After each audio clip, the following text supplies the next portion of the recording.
Assalamualaikum, sugeng rawuh ing Arafada Faki YouTube channel. Channel kanggo sinau basa Jawa. Ing video iki kita bakal sinau ngenani paraga wayang Punakawan. Sopo ing kene sing tau ndelok wayang kulit? Yen wis tau ndelok wayang kulit, mestine wis tau ngerti yen ing wayang kulit iku ana paraga wayang sing diarani Punakawan. Punakawan iku ana Semar, Gareng, Petro, lan Bagong. Kanggo sing durung ngerti apa iku Punakawan, ayo disinaoni bareng-bareng. Dadi Punakawan iku paraga ing wayang kulit Jawa minangka panglipur uga penasehat kang wicaksana. Paraga-paraga iki minangka kreasi budaya Jawa sing dilebokake ing crita wayang kanggo menehi nuansa lokal lan nyampekake pesan moral. Punakawan iku ana papat. Sing kawitan yaiku Semar, sing kaloro yaiku Gareng, sing katelu yaiku Petro, sing kapapat yaiku Bagong. Semar iku bapake Gareng, Petro lan Bagong. Dene Gareng yaiku anak kang nomor 1 utawa pambarep. Petro minangka anak kang nomor 2 lan Bagong minangka anak kang pungkasan utawa ragil. Saiki ayo disinaoni apa to ciri-cirine Semar, Gareng, Petro lan Bagong? Kita bakal ngaweruhi wujude kepriye lan watake uga kepriye. Sing kapisan yaiku Semar. Semar nduweni jeneng liya yaiku Badranaya. Wujude Semar awake lemu, wetenge mlenduk. Mripate kriyip lan tansah mesem. Rambute dikuncung ing sisih ngarep. Driji tangan tengene tansah nuting, kang gambarake tugas lan watake sing seneng menehi pitutuh utawa nuntun manungsa marang dalan kabecikan. Watake Semar yaiku wicaksana lan sabar, andhap asor, lan setya ngayomi marang wong liya. Bocah-bocah lan kanca-kanca bisa dideleng gambar wujude Semar ya. Sabanjure yaiku Gareng. Gareng uga diarani Nala Gareng. Ing kene wis ana gambare Gareng.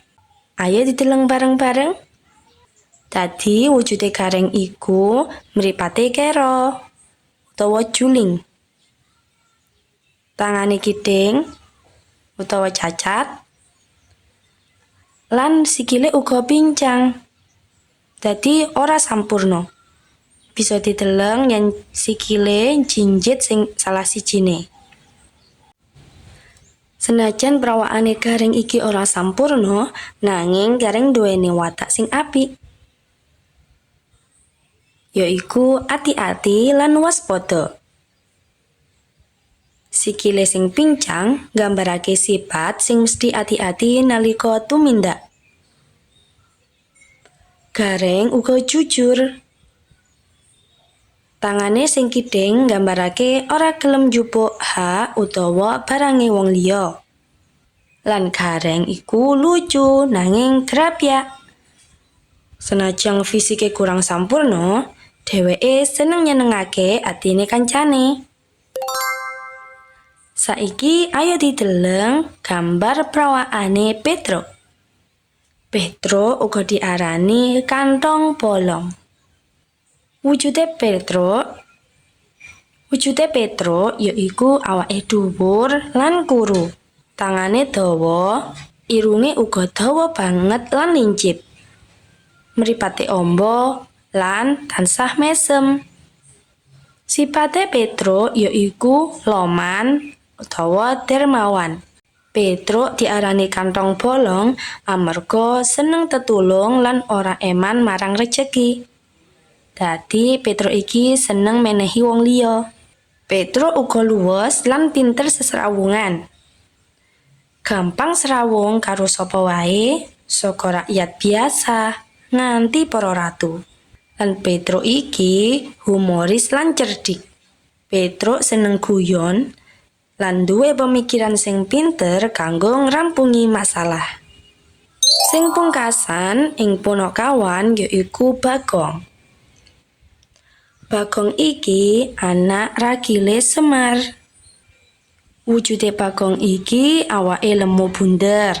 Bagong iki mripate amba utawa mluluh lan irunge pesek. Lan Bagong duweni lambe sing kandel. Watake Bagong yaiku blak-blakan, jujur apa anane. Bagong uga kritis lan wani. Wani ngritik lan wani nyemoni para pejabat utawa ratu sing tumindak ora adil. Bagong iku setya lan polos. Nah, bocah-bocah lan kanca-kanca kabeh iku mau andaran ngenani punakawan. Ana Semar, Gareng, Petruk lan Bagong. Saiki ayo bedhekan. Ayo dibedhek paraga sapa ing gambar iki? Ya, bener banget. Iki Petruk. Iki sing nomor 2. Apa gambar iku? Ya, bener banget.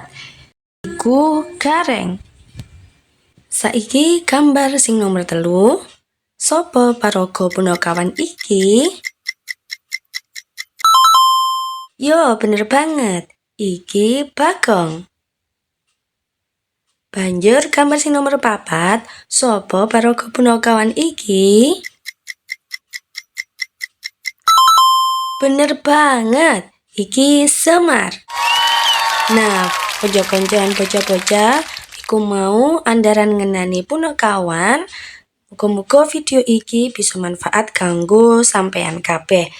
Ojo lali like, comment, share, lan subscribe. Assalamualaikum.